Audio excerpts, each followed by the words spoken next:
We've done enough talking, and dare I say we've had enough conferences and workshops.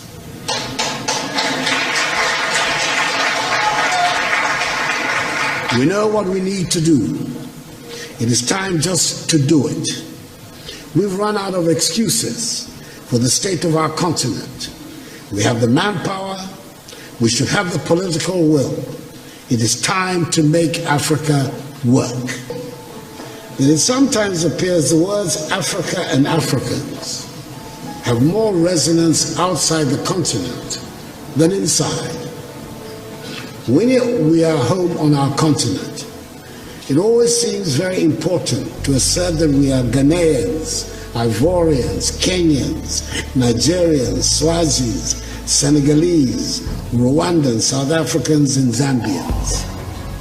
Then we find ourselves outside the continent, and then we discover to the outside world there are no Ghanaians, there are no Senegalese, and there are no Tanzanians. There are only Africans, and we are all simply Africans. The lesson for me is clear.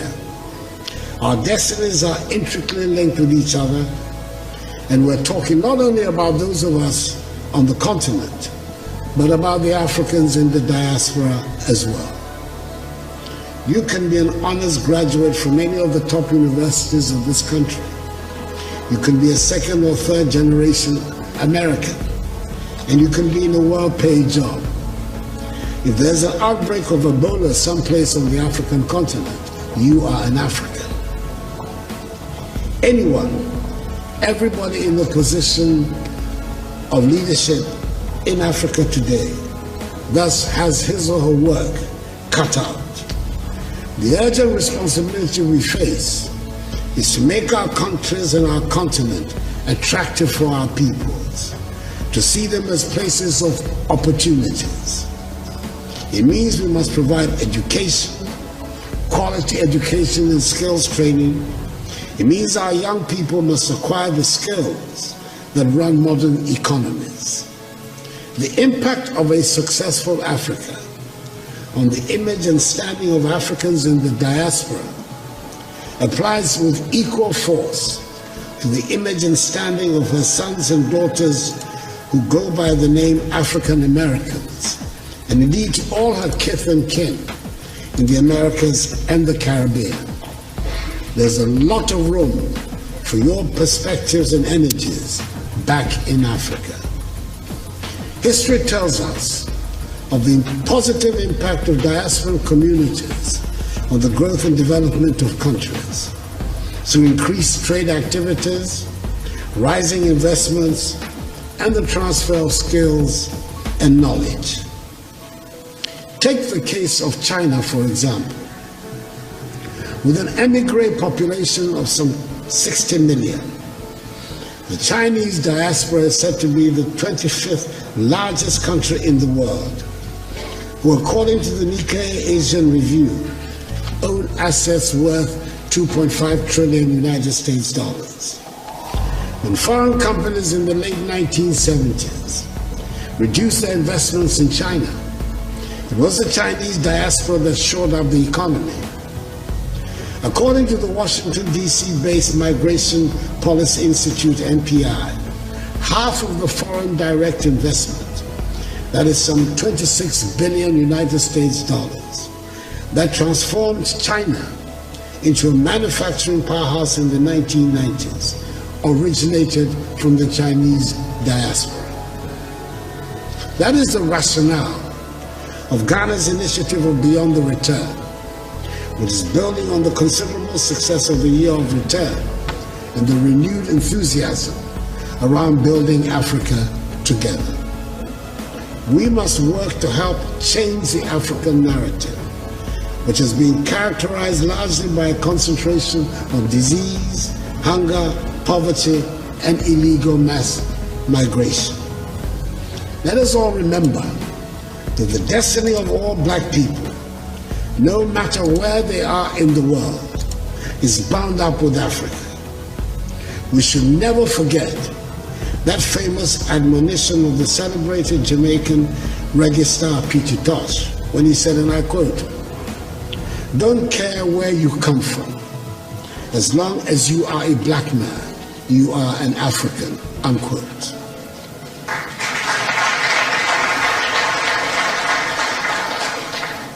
We must help make Africa the place for investment, progress, and prosperity, and not from where our youth flee in the hope of accessing the mirage of a better life in Europe, Asia, or the Americas. That is what the Beyond the Return seeks to do, so we can derive maximum dividends from our relations with the diaspora in mutually beneficial cooperation and as partners for shared growth and development. The second half of the 20th century witnessed a great blow for human progress and freedom when the African peoples, in the wake of Ghana's shining example, liberated themselves from the colonial and imperialist yoke and the racist ideology of apartheid and emerged as free, independent peoples to construct new nations of hope and advancement. The first half of the 21st century should consolidate this development and see the growth of modern, prosperous, technologically advanced nations within a united Africa, which would make a reality of the dream of the 21st century as the African century and bring dignity and respect to black people all over the world. We've done enough talking, and dare I say we've had enough conferences and workshops.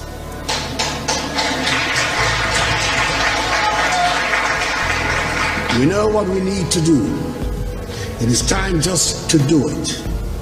We've run out of excuses for the state of our continent. We have the manpower, we should have the political will. It is time to make Africa work. We have good reason to be proud of who we are and the beautiful continent that is ours with its vibrant cultures. The geographic space covered by Africa makes it the second largest of the 7 continents. It has 30% of the world's remaining minerals of value. It has some of the most breathtaking scenes on our planet. It has plants and animals that are wonders of the world and critical for the survival of the globe. I hear a lot about the need to change our narrative and tell our own good story. Ladies and gentlemen, as the saying goes, nothing succeeds like success. If we work at it, if we stop being beggars and spend Africa's monies inside the continent, Africa would not need to ask for respect from anyone. We would get the respect we deserve.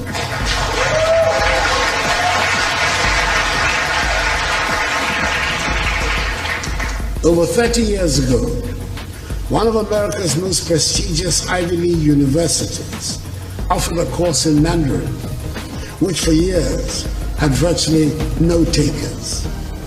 Today, there is standing room only.